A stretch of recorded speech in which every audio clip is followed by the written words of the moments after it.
महायोगेश्वर नाथ संप्रदाय शिरोमणी ओम चैतन्य संत श्रेष्ठ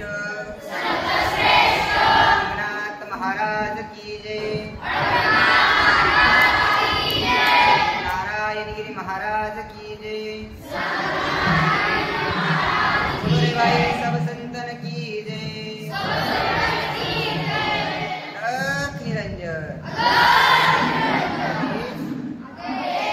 चला आज आपण काय शिकणार आहोत तर आपण आपले सद्गुरू स्वामी अरुणनाथ गिरी महाराज यांचे जीवनचरित्र शिकणार आहोत। आपल्याला आता सर्वप्रथम आपण बाबांचा स्वभाव बघितला। कोणाकोणाला कसा स्वभाव वाटतो महाराजांचा? एका देऊन सांगा बरं, महाराजांविषयी तुम्हाला काय वाटतं? काय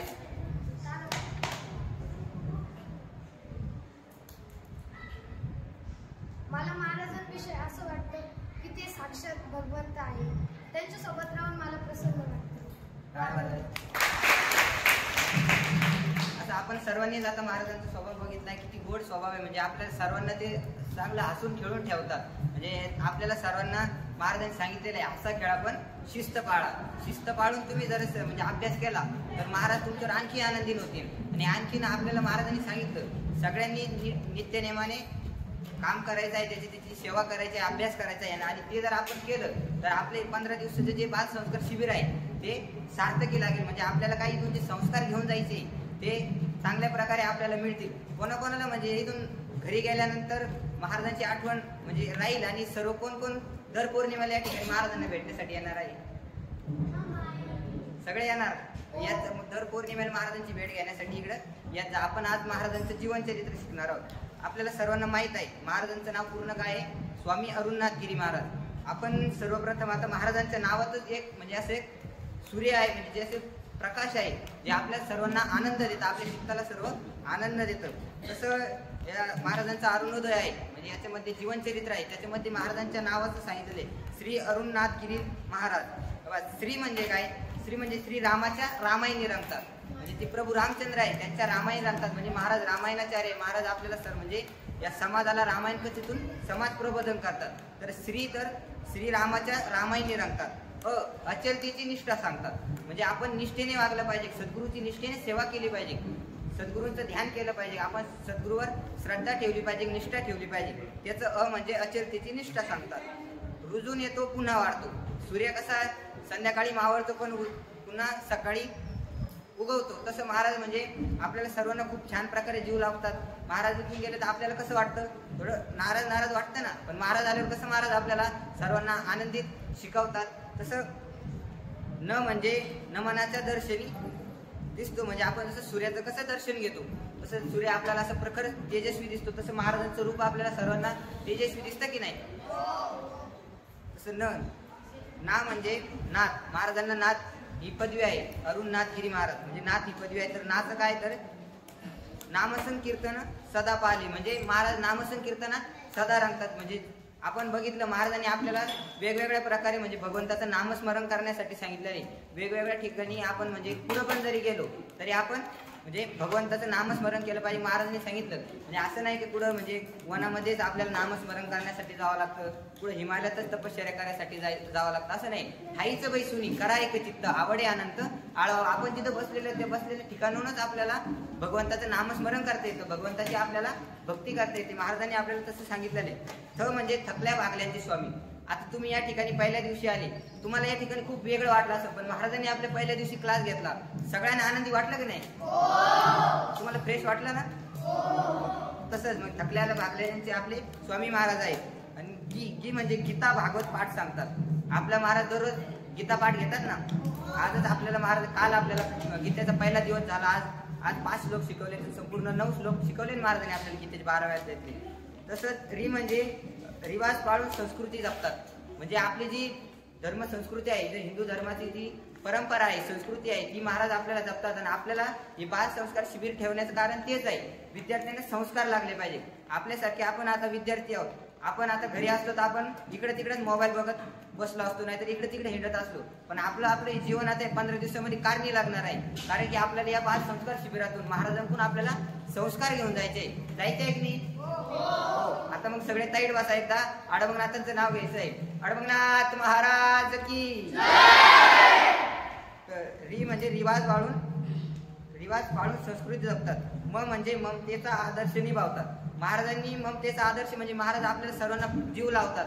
महाराजांनी म्हणजे अजून कोणाला असं आडून सुद्धा बोललेले नाही. सर्वांना प्रेमाने महाराज समजून सांगतात. महाराज आपल्याला समजून प्रेमाने ममतेने, जसं आई आपल्यावर प्रेम करते तसं महाराज आपल्याला सर्वांवर प्रेम करतात. हा म्हणजे हात जोडून देवांना जपतात. म्हणजे सद्गुरू स्वामी अरुणनाथगिरी महाराजांचे देव जे असतील ते म्हणजे सद्गुरू नारायणगिरीजी महाराज आहे. म्हणजे सद्गुरू नारायणगिरीजी महाराजांना स्वामी अरुणनाथगिरी महाराजांना घडवलेलं आहे. महाराजांची सद्गुरूवर एवढी निष्ठा आहे की म्हणजे ते भगवंताला म्हणजे देवाला दुय्यम मानतात, पण त्यांच्या सद्गुरूंना पहिलं स्थान ते देतात. म्हणजे त्यांची सर्व निष्ठा ते गुरुभक्त आहे. जसं गोरक्षनाथ महाराज मच्छिंद्रनाथांचे शिष्य होते, त्यांनी म्हणजे गुरुभक्ती खूप कठीणपणे म्हणजे चांगल्या प्रकारे पार पाडली. तसंच स्वामी अरुणनाथगिरी महाराज सद्गुरू नारायणगिरी महाराजांकडे देव म्हणूनच पाहतात. असे सद्गुरू नारायणगिरी महाराज शिष्य स्वामी अरुणनाथगिरी महाराज आहे. आपल्याला अशा महाराजांच्या सानिध्यामध्ये बाल संस्कार शिबिराचा आपण लाभ घेत आहोत. त्यातून महाराज आपल्याला जे जे सांगतात ते आपल्या जीवनाचं कल्याण करणार आहे. कारण की सहज बोलणे हितोपदेश करुणी सायास शिकविती. म्हणजे संत सद्गुरू हे असतात, हे म्हणजे आपल्याला काही ठरून भागून येत नाही. ते सर्व म्हणजे सहज बोलतात आणि आपलं कल्याण करतात. महाराज आपल्याला जे सांगतात, महाराजांनी आपल्याला सगळ्यांना आल्याच सांगितलं की दररोज सकाळी आता या ठिकाणी भगवंताचं नामस्मरण करायचं, पण यानंतर शिबिरातून घरी गेले की दररोज सकाळी आई वडिलांचं दर्शन घ्यायचं. आई वडिलांचं दर्शन झाल्यानंतर आई वडिलांना कधी आरडाओरडा करून बोलायचं नाही. असं म्हणजे आई वडिलांचा सत्कार आदर आपण करायचं, दर्शन घ्यायचे, भगवंताची नामस्मरण करायचं असं महाराजांनी आपल्याला सांगितलं. आणि म्हणजे राजस्वाचे अंगी तेज बाळगतो. म्हणजे आपल्या महाराजांमध्ये असं तेज आहे की कोणी एखादा किती का नाराज विद्यार्थी असला, कोणी नाराज भक्त असला, तो असं म्हणजे महाराजांना बघितल्या असतो. कारण की महाराजांनी अडबंगनाथांची आणि सद्गुरू नारायणगिरी महाराजांची एवढी कृपा आहे की ते आपल्या सर्वांना हसून खेळून ठेवतात. आणि म्हणजे जवळ त्यांच्या देव दिसतो. आपल्याला सर्वांना आता दादानी सांगितलं की महाराजांमध्ये त्याला साक्षात देव दिसतात. तसंच आहे, कारण की हे सद्गुरूच आपले देव आहे. महाराजांमध्येच आपल्याला सर्वांना देव दिसतो, कारण की त्यांच्यामध्ये नाथांची शक्ती आहे. सद्गुरू नारायणगिरी महाराजांचा कृपा आशीर्वाद आहे. त्या कृपा आशीर्वादातूनच महाराजांना एवढं सर्व म्हणजे आपल्याला बाल संस्कार शिबिरामध्ये महाराज आपल्याला ज्ञान देतात. त्यांचं एवढं पूर्ण महाराष्ट्रभर, पूर्ण भारतभर आपलं हे त्यांचं कार्य आहे. म्हणजे वेगवेगळ्या ठिकाणी महाराज कार्यक्रमाला येतात. तुमच्या गावाला पण महाराज कार्यक्रमाला येत असतील ना, वेगवेगळ्या ठिकाणी आले असतील, त्यांची भेट झाली असेल. तसं महाराज वेगवेगळ्या ठिकाणी जाऊन आपल्याला म्हणजे समाजाला प्रबोधन करतात. समाज प्रबोधनाचं महाराज काम करतात. आणि अशा महाराजांचं आपण या ठिकाणी जीवनचरित्र ऐकणार आहोत. आपण बघितलं की स्वामी अरुणनाथगिरी महाराजांच्या नावामध्ये एवढं सर्व म्हणजे एका अक्षरामध्ये सर्व गुण आहेत, आणि आपण ते सर्व या ठिकाणी महाराजांमध्ये बघतच आहोत. म्हणजे महंत श्री अरुणनाथगिरी महाराज या नावातच सर्व सद्गुणांचा जणू पुण्य संचय झालेला आहे. म्हणजे सद्गुरू स्वामी अरुणनाथगिरी महाराज आपल्याला सद्गुरू भेटणे ही खूप अवघड गोष्टी आहे. कारण की बहु अवघड आहे संत भेटी. म्हणजे संतांची भेट होणं आपल्या जन्मोजन्मीचं पुण्य लागतं. जन्मोजन्मीचं जेव्हा पुण्य असेल तेव्हाच आपल्याला भगवंताची आणि सद्गुरूची भेट घडते. आणि अशा सद्गुरूंची भेट आपल्याला झाली, आणि आपल्याला तर फक्त काय करायचं आहे, तर सद्गुरू स्वामी अरुणनाथगिरी महाराजांचे जे ज्ञान आपल्याला देणार आहे ते ज्ञान आपण घ्यायचं आहे. आणि घेतल्यानंतर महाराजांची सेवा करायची आहे. महाराजांनी आपल्याला सांगितलेले सर्वांनी म्हणजे छान प्रकारे आपण सर्व या ठिकाणी वेगवेगळ्या गावून आलं, पण या ठिकाणी एका कुटुंबामध्ये आपले सर्व आता एक कुटुंबच अडबंगनाथांचं कुटुंबच झालेलं आहे. म्हणजे कोणी विद्यार्थ्याने कुणाला काही म्हणायचं नाही, काही म्हणजे आरडाओरडा करायचं नाही, शिस्त बेशिस्त करायची नाही. म्हणजे आपण सर्वांनी भाऊ म्हणून सर्वांनी या ठिकाणी राहायचं आहे असं महाराज आपल्याला सर्वांना सांगतात. आणि महाराज म्हणजे महाराजांचा जन्म आगाठाण या गावी, गंगापूर तालुका आहे, ते आगाठाण गाव आहे, त्या ठिकाणी महाराजांचा जन्म झालेला आहे. ते गाव म्हणजे खूप दुष्काळग्रस्त, म्हणजे तो भाग पूर्ण दुष्काळग्रस्त आहे. अशा दुष्काळी भागामध्ये महाराजांचा जन्म झाला, पण महाराजांनी त्या ठिकाणी राहून म्हणजे आपलं म्हणजे वेगळ्या मुलांसारखं म्हणजे दुसरं कार्य केलं नाही. त्यांनी भगवंताची भक्ती करण्याचं मनामध्ये म्हणजे त्यांनी भावना धरली, आणि त्यांनी ते आज या ठिकाणी आहे. म्हणजे आगाठाण या गावी त्यांचा जन्म झाला. आगाठाण गावी जन्म झाल्यानंतर महाराजांनी लहानपण महाराजांचं सर्व बालगोपाळांसह केलं. म्हणजे महाराजांचं आपल्याला माहिती, महाराजांचं शिक्षण हे काय पहिले पूर्ण नाही. म्हणजे महाराजांचं शालेय शिक्षण काहीच झालेलं नाही. फक्त 6वी म्हणजे पहिलीमध्ये 6 महिने गेलेले, आणि महाराज 6 महिने शाळेमध्ये गेलेले आहे. त्यामध्ये म्हणजे 6 महिने गेलेच, पण तिथे फक्त शाळेचा अभ्यास नाही केला. महाराजांनी त्या ठिकाणी सगळ्यांना अभंग म्हणायला शिकवले. म्हणजे आपल्यासारखे जे विद्यार्थी होते त्या ठिकाणी त्यांना सर्वांना महाराज भजन म्हणायला शिकवायचे, हरिपाठ म्हणायला शिकवायचे. म्हणजे महाराज संध्याकाळच्या वेळेला आपण कसं आता हरिपाठ घेतो तसं महाराज त्या ठिकाणी त्यांच्या गावी 4-5 विद्यार्थी गोळा करायचे, त्यांचे भाऊ असतील, शेजारी पाजारी असतील, त्या सर्वांना गोळा करायचे आणि हरिपाठ करायचे, भजन करायचे. म्हणजे महाराजांना लहानपणापासूनच महाराजांचे सर्व या ठिकाणी भगवंताच्या दर्शनाची महाराजांना आस होती. महाराजांना आस असल्यामुळे म्हणजे महाराजांचे आजोबा शामराव आजोबा ते पण म्हणजे नाथ भक्त आहे. नाथ भक्त म्हणजे नवनाथांचे ते मोठे भक्त होते. ते म्हणजे दररोज नवनाथांचं पारायण करायचे, त्यांच्यावर नवनाथांचा आशीर्वाद होता. आणि महाराज त्यांच्या जवळ बसायचे, नवनाथ पारायण ते करत असताना महाराजांच्या कानावर ते नवनाथ पारायणाच्या ओव्या यायचं. म्हणजे महाराजांनी नाथाचा पण महाराजांना आशीर्वाद लहानपणापासूनच आहे. म्हणजे महाराज सर्व विद्यार्थ्यांना गोळा करून मुलांना गोळा केलं की हरिपाठ करायचे, जसं आपण सर्व आनंदाने हरिपाठ करतो तसं. आणि महाराजांनी त्या ठिकाणी राहून म्हणजे एक दिवस महाराज लहान होते तेव्हा महाराज त्यांच्या आजोबांसोबत नरहरी रांजणगावला नृसिंह जयंतीचं कीर्तन होतं. आपण म्हणजे महाराजांनी त्या ठिकाणी वेगवेगळे म्हणजे लहानपणापासूनच महाराजांमध्ये संस्कार आहे. आपण काय सांगत होतो तर महाराज त्यांच्या आजोबांसोबत एकदा नरसिंह जयंतीला नरहरी रांजणगावला महाराजांचं म्हणजे सद्गुरू नारायणगिरी महाराजांचं कीर्तन होतं.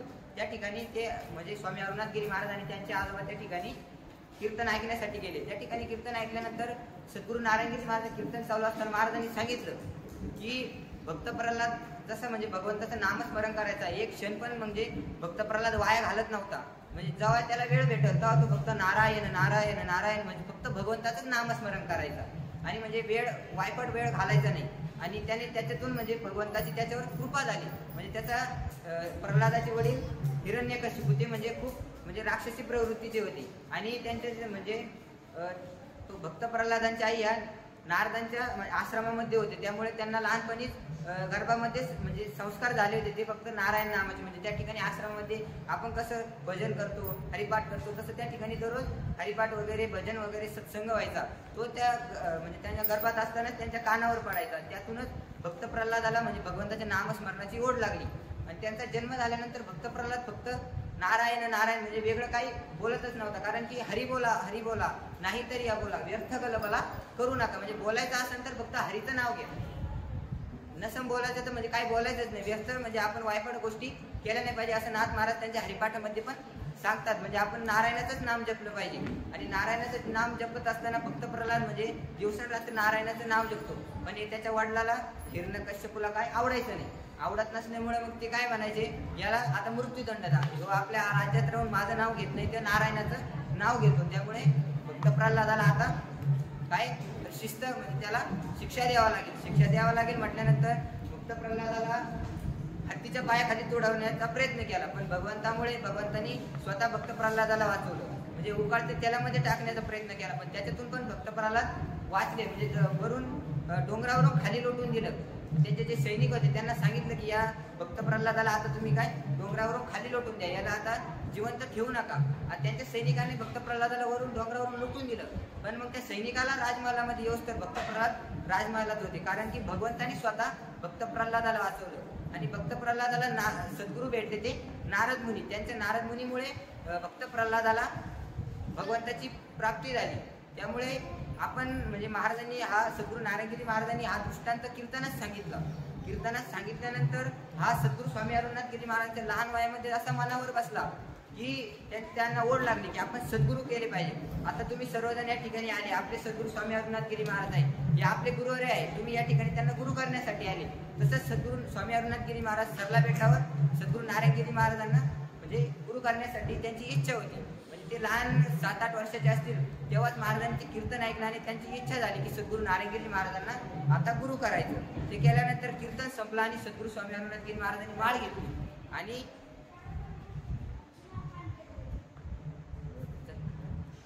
आणि ते केल्यानंतर ओढ लागल्यानंतर म्हणजे सद्गुरू नारायणगिरी महाराजांकडे गेले आणि म्हणाले मला तुम्हाला गुरु करायचं. सद्गुरू नारायणगिरी महाराजांना त्यांनी माळ घातली आणि स्वामी अरुणाथगिरी महाराजांना आपलं शिष्य बनवलं. सद्गुरू नारायणगिरी महाराजांनी डोक्यावर हात ठेवला आणि म्हणाले की तुझं कल्याण होईल. आणि कल्याण होईल म्हटल्यानंतर पुन्हा घरी आल्यानंतर म्हणजे महाराजांचं इतकं प्रेम सद्गुरू नारायणगिरीजी महाराजांवर झालं की त्यांना म्हणजे दिवसारात्राची भूक पण लागत नव्हती. त्यांनी फक्त एकच निश्चय केला होता, आपल्याला जायचं तर सद्गुरू नारायणगिरी महाराजांकडे जायचं. असं म्हटल्यानंतर ते त्यांच्या आई वडिलांना विचारायचे. म्हणजे महाराजांच्या वडिलांचं नाव रमेश आवताडे आणि आईचं नाव समिंद्राबाई आवताडे. हे आपण त्यांच्या मनात काय आलं की आपण सद्गुरू नारायणगिरी महाराजांना भेटायचं. असं केल्यानंतर महाराज म्हणजे वयाच्या 8व्या वर्षीच महाराजांनी घरदार सोडलं. म्हणजे आपण आता काही विद्यार्थी मोठे आहे, 8 वर्षापेक्षा मोठे आहे, पण तरी ते रडतात, त्यांना आई वडिलांची आठवण येते. पण महाराजांनी वयाच्या 8व्या वर्षी असं मनात धरलं की आपण सद्गुरू नारायणगिरी महाराजांकडे सरला बेटावर जायचं. म्हणजे सद्गुरू स्वामी अरुणनाथगिरीजी महाराजांनी वयाच्या 8व्या वर्षी घरदार सोडलं. म्हणजे ते त्यांच्या आई वडिलांना विचारायचे की मला सद्गुरू नारायणगिरी महाराजांकडे सरला बेटावर जायचं. पण आई वडील काय म्हणायचे, नको जाऊ. पण मग त्यांनी असं 4-5 वेळेस 5-6 वेळेस विचारलं.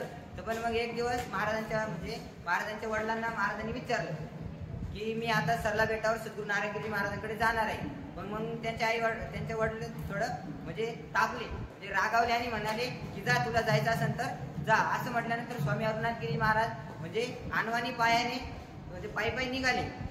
पायी निघाल्यानंतर त्यांनी म्हणजे ऊन वारा काही बघितला नाही. म्हणजे खूप उन्हाळ्याचे दिवस होते, तरी पण महाराजांनी पायी निघाले आणि पायी निघाल्यानंतर सरला बेटाकडे जाण्यासाठी निघाले. म्हणजे महाराजांनी पोटामध्ये अन्न पण नव्हतं, तरी पण महाराजांची एकच ध्यास की सद्गुरू नारायणगिरी महाराजांना भेटायचं.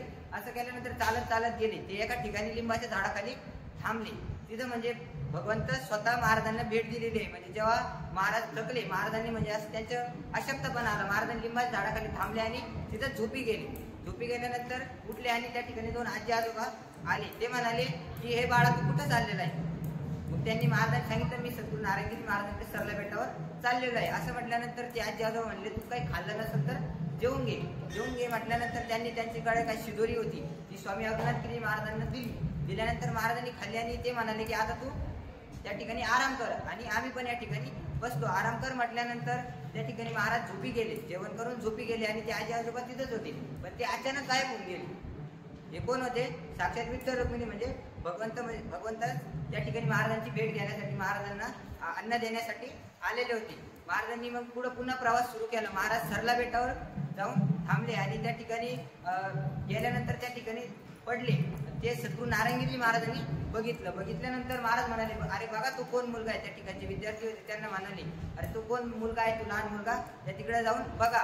मग सद्गुरू नारायणगिरी महाराजांचे शिष्य स्वामी अरुणनाथगिरी महाराजांना घेण्यासाठी गेले. त्यांना आणलं आणि सरला बेटावर सद्गुरू नारायणगिरी महाराजांची नेलं आणि सद्गुरू नारायणगिरी महाराजांनी स्वामी अरुणनाथगिरी महाराजांना बोलावलं आणि म्हणाले की मी एवढ्या लहान विद्यार्थ्यांना काही आश्रमात ठेवत नाही. कारण की महाराज 8च वर्षाचे होते. महाराजांनी म्हणजे तेव्हा मग सद्गुरू नारायणगिरी महाराज म्हणाले की मला वाटतं की तू आता तुझ्या घरी जा, मी या ठिकाणी तुला काय ठेवू शकत नाही. पण महाराज म्हणाले की नाही, मला तुमच्यापाशीच राहायचं. असं म्हटल्यानंतर स्वामी अरुणनाथगिरी महाराज सद्गुरू नारायणगिरी महाराजांजवळ राहिले. महाराजांना वाचता लिहिता काही येत नव्हतं. पहिलीमध्ये फक्त 6 महिने गेल्यामुळे महाराजांचं शालेय शिक्षण काहीच नव्हतं. मग स्वतः सद्गुरू नारायणगिरीजी महाराजांनी 9 दिवस महाराजांना उजळणी शिकवली. उजळणी शिकवल्यानंतर सद्गुरू स्वामी अरुणनाथगिरीजी महाराजांनी जी आपल्याला भजनी मालिका आपण ऐकून असाल, ती भजनी मालिका आळंदी म्हणजे वेगवेगळ्या ठिकाणी संस्थेमध्ये 4 ते 5 वर्ष पाठ करण्यासाठी लागतात. पण ती सद्गुरू नारायणगिरीजी महाराजांच्या कृपेने स्वामी अरुणनाथगिरीजी महाराजांनी फक्त 6 महिन्यातच पाठ केली. महाराजांचं म्हणजे एवढं सद्गुरू नारायणगिरी महाराजांचं महाराजांवर कृपा झाली. त्यानंतर महाराजांनी रामायण, भागवत, वेगवेगळे ग्रंथ, महाराज रामायण भागवत कथा करू लागले. भागवत कथा करत असताना महाराज बेटावर पण खूप कीर्तन करायचे. म्हणजे सद्गुरू नारायणगिरी महाराजांनी जेव्हा सांगितलं की कीर्तन करायचं, महाराज कीर्तन करायला लागले. सर्वांनी पुढे बघा, शांत बसा, आपल्याला आता सुट्टी होणारच आहे, थोडं शांत बसा. ते झाल्यानंतर महाराज म्हणजे कीर्तन करायचे. त्या ठिकाणी काही पौर्णिमेचा कार्यक्रम असेल, सरला बेटामध्ये आता सत्संग, महाराज भजन वगैरे करायचे. महाराजांनी मग सर्व अध्ययन केल्यानंतर महाराजांनी 12 वर्ष सद्गुरू नारायणगिरीजी महाराजांची सरला बेट येथे सेवा केली. महाराजांकडे कोटीचं, आपली जशी कोटी असते कोटी भांडार, ते सर्व आश्रम म्हणजे सरला बेटाचे कोटी भांडारचं नियोजन महाराजांकडे होतं. महाराजांकडे नियोजन असल्यानंतर महाराजांनी सर्व चोखपणे नियोजन 12 वर्ष पार पाडलं. महाराजांनी त्या ठिकाणी महाराजांची सेवा पण करायची, सद्गुरू नारायणगिरी महाराजांची सेवा करायची आणि अभ्यास पण करायचे. त्या ठिकाणचं काय काम असेल ते पण करायचे. महाराजांनी सर्व निष्ठेने सेवा त्या ठिकाणी महाराजांनी केली. पण मग या ठिकाणी आपण बघितलं की पुढे वस्ती आहे, त्या कमानीमध्ये वस्ती आहे, ती मोठी वस्ती म्हणून तिथं आहे. त्या ठिकाणी त्या मोठे बाबांनी म्हणजे सद्गुरू नारायणगिरी महाराजांचे मोठे बाबा जनार्दन बाबा मोठे म्हणून मित्र होते. त्यांनी सद्गुरू म्हणजे विठ्ठल रुक्मिणीचं त्या ठिकाणी मंदिर मोठे वस्तीवर मंदिर बांधलं. मंदिर बांधल्यानंतर त्या ठिकाणी त्यांना पूजा अर्चनेसाठी एक शिष्य लागत होता. मग ते बाबा सरला बेटावर गेले आणि सद्गुरू नारायणगिरी महाराजांना म्हणाले की आता तुम्ही मला काय तुमचा एक शिष्य द्या. महाराज म्हणाले जा तुम्हाला कोणता शिष्य घेऊन जायचा. तेव्हा जनार्दन बाबा मोठे म्हणाले की मला स्वामी अरुणनाथगिरी महाराज लागतात. म्हणजे महाराजांचं पण सद्गुरू नारायणगिरी महाराजांचं आपल्या महाराजांवर स्वामी अरुणनाथगिरी महाराजांवर इतकं प्रेम की त्यांना पण असं वाटलं की आता म्हणजे स्वामी अरुणनाथगिरी महाराजांना काय तिकडे पाठवायचं नाही, आपण दुसरा शिष्य असेल त्याला पाठवू. जनार्दन बाबा मोठ्यांना म्हणाले की नाही तुम्ही दुसरा विद्यार्थी घेऊन जा. तुम्ही दुसरा विद्यार्थी घेऊन गेल्यानंतर आमचा जो स्वामी अरुणनाथगिरी महाराज आहे त्यांना महाराज काय म्हणायचे लाडानंतर रतनलाल हे पण लिहून घ्या. महाराजांचं लाडाचं नाव सरला बेटे ते काय होतं रतनलाल. महाराज म्हणाले असं म्हटल्यानंतर रतनलालला येऊ नका म्हटल्यानंतर मग नारायणगिरी बाबा म्हणाले तुम्ही दुसरा विद्यार्थी न्या. असं म्हटल्यानंतर पण मग जनार्दन बाबा म्हणाले नाही तुम्ही आता आम्हाला हाच द्या. असं केल्यानंतर सद्गुरू नारायणगिरी महाराजांनी स्वामी अरुणनाथगिरी महाराजांना 2001 साली या ठिकाणी भामाटण गावी कुठे वस्तीवर रतनलाल 2001 साली या ठिकाणी कुठे वस्तीवर आले. कुठे वस्तीवर आल्यानंतर त्या ठिकाणी विठ्ठल रुक्मिणीची पूजा अर्चना महाराज करायची आणि मोकळा वेळ असला की महाराज कुठे वस्तीवर लिंबाचं झाड आहे त्या ठिकाणी ध्यान धारणा करायचे. आणि ते जनार्दन एक दिवस शांत बसा सगळे. महाराजांनी एक दिवस असेच लोक या ठिकाणी पौर्णिमेचा उत्सव होता त्या म्हणजे आपलं जे आडमुनाथाचं ठाणं आहे या ठिकाणी मंदिर आहे या ठिकाणी पूर्वी काही नव्हतं. या ठिकाणी लोक येताना बघितल्यानंतर मग महाराजांनी विचारलं की त्या तिकडं काय आहे. त्या तिकडं लोक दर पौर्णिमेला जातात तिकडं असं काही देवत आहे का. असं म्हटल्यानंतर मग जनार्दन बाबांनी सांगितलं की त्या ठिकाणी एक आडबंगनाथांचं जे शिळा आहे प्रभू रामचंद्र आणि लक्ष्मणच्या आसून तयार झालेली शिळा आहे. असं म्हटल्यानंतर सद्गुरू नारायणगिरी महाराजांच्या आशीर्वादाने स्वामी अरुणनाथगिरी महाराज या ठिकाणी आवल्या वेळामध्ये आपली ध्यान धारणा करायची. 2001 ते 2003 सालापर्यंत स्वामी अरुणनाथगिरी महाराजांनी शिळेजवळ बसून ध्यान धारणा केली. ध्यान धारणा केल्यानंतर महाराजांना आडबंगनाथांचे अनेक साक्षात्कार आले.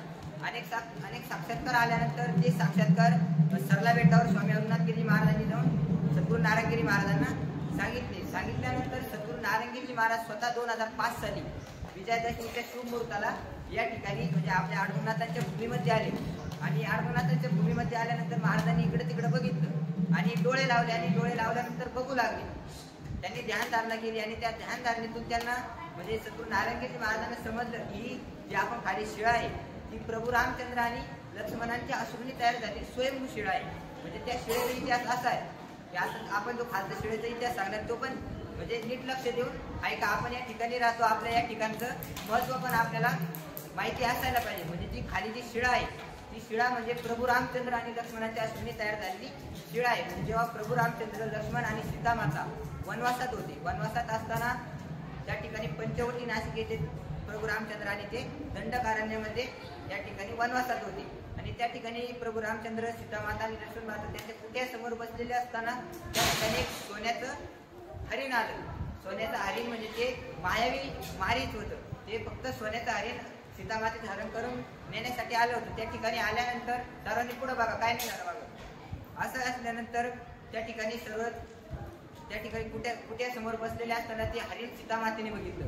सीतामातेने बघितल्यानंतर सीतामाता म्हणजे म्हणाल्या प्रभू रामचंद्रांना की मला माझ्याकडे तुम्हाला एक इच्छा आहे ती सांगायची आहे. म्हणजे माझी जी काहीतरी प्रार्थना आहे तुम्हाला की हे स्वामी तुम्ही मला जे मायावी जे सोन्याचं हरिण आहे सोन्याचं ते मला मारून आणा आणि त्याची माझ्यासाठी एक चुडी शिवायची आहे अशी माझी इच्छा आहे.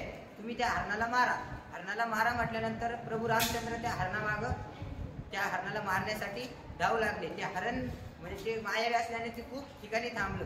आणि त्या ठिकाणी म्हणजे जे हरण मायावी मारीत होतं त्या रावणाने वेगवेगळ्या 5 ठिकाणी तुकड्या केलेल्या होत्या. त्या ठिकाणी त्यांचे मायावी राक्षस ठेवलेले ते प्रभू रामचंद्रांना मारण्यासाठी. असं केल्यानंतर ते हरिण प्रभू रामचंद्रांना मारण्यासाठी ज्या ठिकाणी जायचं असे 5 ठिकाण जे ठाण पडले. त्या 5 ठिकाणाला ठाण म्हणतात. एक पहिलं संवत्सर कोकम ठाण, दुसरं नागम ठाण, तिसरं मातू ठाण, चौथं बाजा ठाण आणि 5वं ते आपण बसलेलो आहे ते भामा ठाण. याचे 5 ठाण आपल्याला माहिती पाहिजे. आपण ते पण महाराज साहेब सर आपल्याला विचारतील आपल्याला ते 5 स्थान कोणते आहे ते पण आपल्याला माहिती आहे, म्हणजे आपण ऐकता ते पण लिहून घ्यायचं आहे. असं पहिलं संवत्सर कोकमठाण.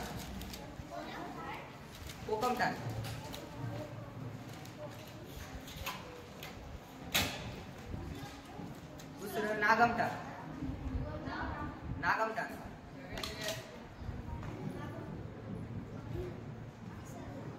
तिसरं मातुलठाण.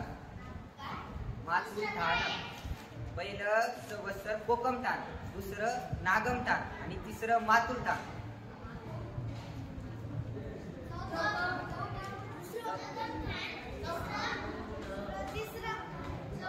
तिसरं मातुलठाण, चौथं बाजाठाण.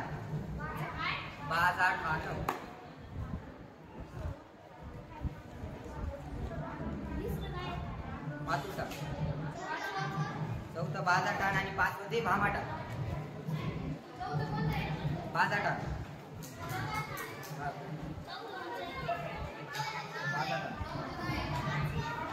पाचवं भामाठाण. आपण बसलेला आहे.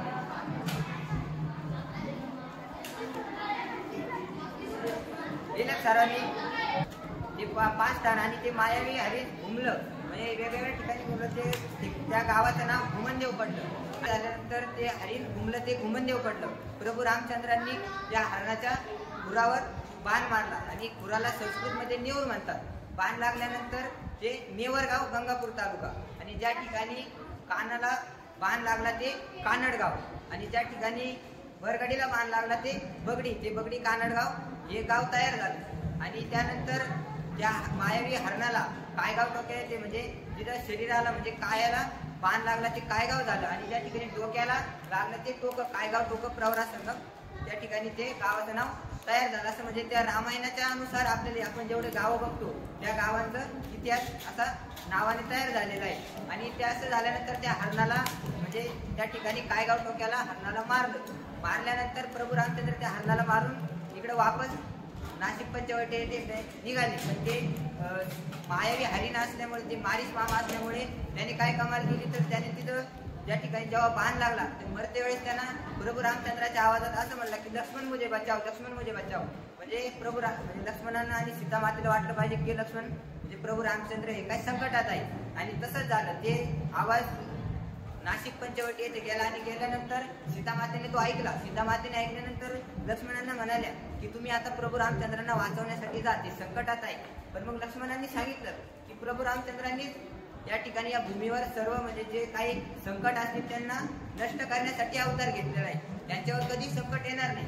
पण मग सीतामाता खाली येऊन म्हणाले म्हणजे ते जे प्रभू रामचंद्र मारावे आणि मी तुमची हवी असं म्हटल्यानंतर प्रभू रामचंद्रांना वाचवण्यासाठी लक्ष्मणांना नाविलाजाने जावं लागलं. ते नाशिक पंचवटी येथून निघाले आणि या ठिकाणी प्रभू रामचंद्र हरणाला मारून कायगाव टोक्यावरून निघाले. आणि कायगाव टोक्यावरून निघाल्यानंतर त्यांची भेट या भामाठाण गावी झाली. म्हणजे आपण जी शिळा बघतो त्या ठिकाणी पूर्वी एक लिंबाचं झाड होतं. त्या लिंबाच्या झाडाखाली प्रभू रामचंद्र आणि लक्ष्मणांची भेट झाली.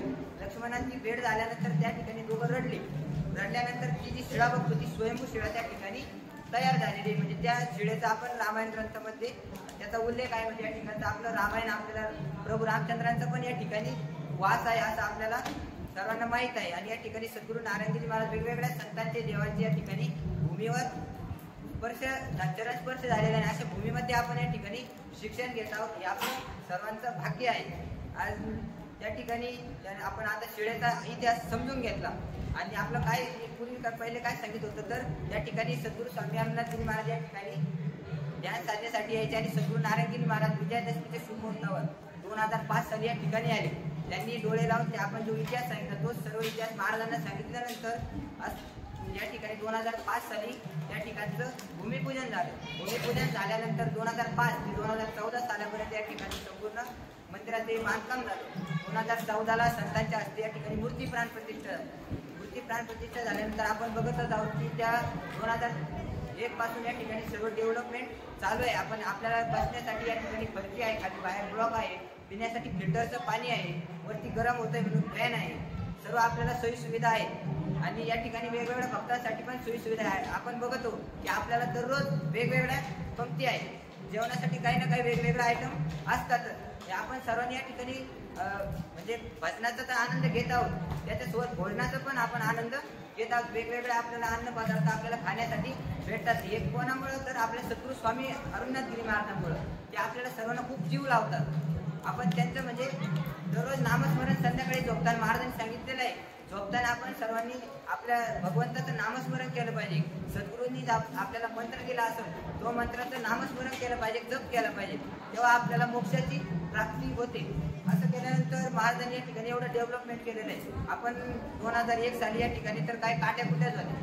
या ठिकाणी पूर्वी लोक दिवसा यायला पण घाबरायचे, पण आता महाराजांनी या ठिकाणी एवढं नंदनवन केलेलं आहे. आपण या ठिकाणी आता म्हणजे पाऊस जर आला तर या ठिकाणी पायाला माती सुद्धा चिखल सुद्धा लागत नाही, एवढं महाराजांनी या ठिकाणी सोयीसुविधा केलेल्या आहे. महाराजांनी या ठिकाणी गुरुकुल सुरू केलेलं आहे. आपल्याला माहितच आहे की या ठिकाणी गुरुकुलामध्ये पण विद्यार्थी आहे आणि या ठिकाणी बाल संस्कार शिबिराचं आयोजन केलं आणि त्याच्यामध्ये तुम्ही आहे. महाराजांनी आपल्याला त्या दिवशीच सांगितलं क्लासमध्ये, इथं येण्यासाठी जन्मोजन्मीचं पुण्य लागतं. जन्मोजन्मीचं पुण्य जेव्हा उदयात येतं तेव्हा आपण अडवणाथांच्या भूमीमध्ये येऊ शकतो. नाहीतर आपलं महाराजांनी सांगितलं ज्याचं पुण्य कमी पडत तो या ठिकाणी निघून जाईल. आपण सर्व एवढे आनंदाने राहतात, सर्व आपण एवढं भाऊ सर्व एकूणाचे भाऊ बहीण म्हणून या ठिकाणी सर्व आनंदाने राहतो. आपण या ठिकाणी ज्ञानार्जन घेतो. आपण या ठिकाणी वेगवेगळ्या सेवा करतो. या ठिकाणी झाडून घेण्याचं काम करत असेल, वाढण्याचं काम करत असेल, हे सर्व आपल्याला म्हणजे आता थोडं कष्टदायक वाटेल, पण हेच पुण्य आपल्याला काम येणार आहे. म्हणजे आपण जेव्हा मृत्यूलोक सोडून जाऊ तेव्हा आपल्याला काय काम येतं तर ते फक्त पुण्य येतं आणि ते पुण्य आपल्याला अशा तपोभूमीमध्ये सद्गुरू स्वामी अरुणनाथ गिरी महाराजांच्या संतांच्या सानिध्यामध्ये मिळणार आहे. आणि सद्गुरू स्वामी अरुणनाथ गिरी महाराजांचं आपण जीवनचरित्र बघितलं म्हणजे महाराजांनी ज्या दुष्काळग्रस्त भागामध्ये म्हणजे आगाठाणे या गावी जन्म घेतला त्या ठिकाणाहून सद्गुरू नारायणगिरी महाराजांकडे सरला बेटावर गेले. त्या ठिकाणी 12 वर्ष अध्ययन केलं. 12 वर्षानंतर 2001 साली या ठिकाणी आले. या ठिकाणी आल्यानंतर या ठिकाणी ध्यान धारणा केली. 2005 साली मंदिराचं भूमिपूजन झालं. 2005 ते 2014 सालापर्यंत मंदिराचं बांधकाम झालं. या ठिकाणी महाराजांनी एवढं डेव्हलपमेंट केलेलं आहे. हे सर्व महाराजांचं आपल्याला माहित आहे. महाराजांनी सांगितलंय की महाराजांचा उद्देश काय आहे, तर महाराजांचा उद्देश आहे या म्हणजे सर्व विद्यार्थ्यांना संस्कार लागले पाहिजे. आपल्याला माहिती आहे आता तुमच्या गावातले काही मुलं असतील, तुम्ही या ठिकाणी आले, पण काही मुलं तुमच्या गावात तसेच असतील, ते तुकारावानी फिरत असतील, काही म्हणजे वेगवेगळ्या व्यसनाला लागलेले आहेत, काही म्हणजे मोबाईलच बघतात, काही आई वडिलांचा तिरस्कार करतात, काही आई वडिलांना आरडाओरडा बोलतात. म्हणजे असं आपण केलं नाही पाहिजे घरी जाऊन. आणि आपण या ठिकाणून बाल संस्कार शिबिरामध्ये हे शिकायचं आहे की दररोज सकाळी आई वडिलांचं दर्शन घ्यायचं, सर्व मोठ्यांचा आदर करायचा. आपण म्हणजे आपलं या ठिकाणी जशी शिस्त आहे तशीच आपण घरी जाऊन पण शिस्त बाळगायची आहे. महाराज आपल्याला या ठिकाणी योगा शिकवतात, तसाच योगा दररोज सकाळी करायचा आहे म्हणजे आपलं शरीर पण एकदम सुदृढ राहील. असे वेगवेगळ्या ऍक्टिव्हिटी महाराज या ठिकाणी आपल्या बाल संस्कार शिबिरात घेतात. आपल्याला शिकवण्यासाठी महाराजांनी म्हणजे खूप चांगले सर आहे म्हणजे जे आपल्याला खूप तळमळीने शिकवतात. असे आदरणीय कोळपकर सर असतील, आपले आघाडे सर, आघाडे मॅडम, जे मेजर साहेब आहेत, म्हणजे वेगवेगळे आपले लखनगिरी महाराज, ज्ञानेश्वर महाराज, हे आपल्याला सगळ्यांना म्हणजे खूप तळमळीने शिकवतात. म्हणजे त्यांची इच्छा आहे की तुम्हाला बी काही तुमचं संगीतात प्रावीण्य असेल तर तुम्हाला संगीताचं ज्ञान झालं पाहिजे, म्हणजे मृदुंग वादनात आवड असेल तर मृदुंगाचं ज्ञान झालं पाहिजे. असं वेगवेगळं त्यांना पण वाटतं की तुम्ही शिकले पाहिजे आणि तुमची पण इच्छा ही खूप म्हणजे चांगली पाहिजे. तुमची जर इच्छा असेल तरच तुम्ही त्याच्यामध्ये क्रांती करू शकता. महाराजांनी आपल्याला एवढं या ठिकाणी बाल संस्कार शिबिर घेतलं. आपण सर्व महाराजांचं टाळ्या वाजून महाराजांना धन्यवाद देऊ की आपल्याला या ठिकाणी महाराजांना एवढा योगायोग महाराजांना धन्यवाद देतो. आणि आपण सर्व ठिकाणी बाल संस्कार शिबिरात आला, आपल्याला सर्वांना या ठिकाणून संस्कार घेऊन जायचे. आणि आपल्या ज्या गावामध्ये जे विद्यार्थी असतील, तुमचे भाऊ असतील, भाऊ बहीण असतील, आणखी काही तुमचे मित्र असतील, त्यांना पण या ठिकाणी तुम्ही काय शिकलात हे तुमच्या त्याच्या गावामध्ये जाऊन सांगायचं आहे. आणि त्यांना पण इथलं काय संस्कार आहे ते आपण तुमच्या गावामध्ये द्यायचे आहे. जय हरी, जय रंगनाथ. म्हणजे आपण सर्वांनी आता पुन्हा एकदा घोषणा करून आपला राष्ट्रभूषण